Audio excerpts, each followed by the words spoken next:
बाटो चाहिँ माथि भ्यू टावरमा यो गएर झर्दै गरेको अवस्था हो। त्यस्तो छ। यो माथि डाँडामा छ टावर, त्यो चाहिँ अलि नदेखिरहेछ यहाँबाट। यस्तो सबै सिँढी खाली र रेलिङ खाली र राम्रो व्यवस्था गर्नुभएको छ। अनि भेना चाहिँ के छ हालखबर कतिको? हालखबर ठिक छ। आजको दिन ठिक छ, एकदम ठिक गर्नु पर्यो। आजभन्दा पनि मुस्ताङ आएदेखिको ठिक छ। यो चाहिँ ठ्याक्कै एयरपोर्ट, ठ्याक्कै एयरपोर्टको वारिपट्टि छु मैले। खेतीहरू हेर यस्तो स्याउ, यो हरियाली के होला भेना? स्याउ, मकै, फापर, आलु यस्तो मिलेको।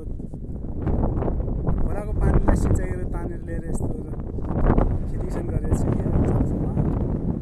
पारी स्याङको मुनिमा पनि त्यस्तै गरेछ, त्योभन्दा पारी मार्फामा पनि त्यस्तै गरेछ। सारा भेनाको चाहिँ अब भर्बन राम्रो छ, घुम्या छ, खाइया छ, डुल्या छ। अब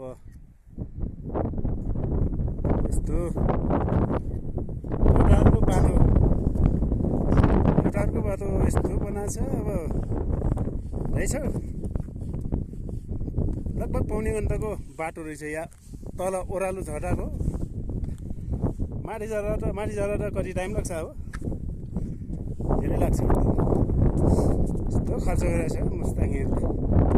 जमसम माथितिर जाने बाटोहरू माथि त्यसै हुँदै चौरेखुन खाने जाने उता चिनीतिर जाँदो रहेछ।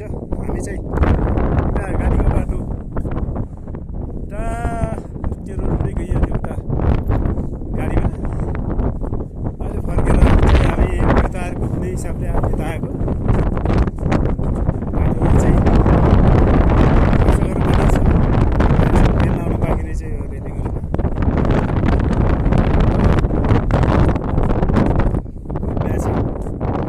ठिकै छ। ल हस् त।